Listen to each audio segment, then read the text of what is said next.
দাদা ৰবকচোন ৰবক। দাদা এটা বটাল ক'ত পামে বটাল? এই ৰাস্তাৰ কাষত বিচাৰিলে যিমান লাগে সিমান পাব।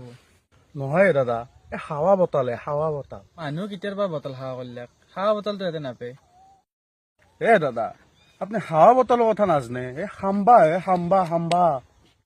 কি খাম্বা খাম্বা মানে পুচ নেকি? দাদা আপুনি কি পাগল নেকি নে? হাম্বা মানে কি নাজানে আপুনি? ৰাতিপুৱাৰ পৰা তিৰি মাথা আছি, আপুনি এইবাৰ মাথা খাব নাই চিধা যাই থাকক। কি পাগলা মানুহ লগত পড়লো চালা আকো নাজানে গৰু গাদা। খাম্বা মানে কলিও নাজানে, বটাল বুলি কলিও নাজানে। আপুনি কাক পাগলা মানুহ বুলি কৈছি? ৰ ফালি দিছো আজি। মালে পলো।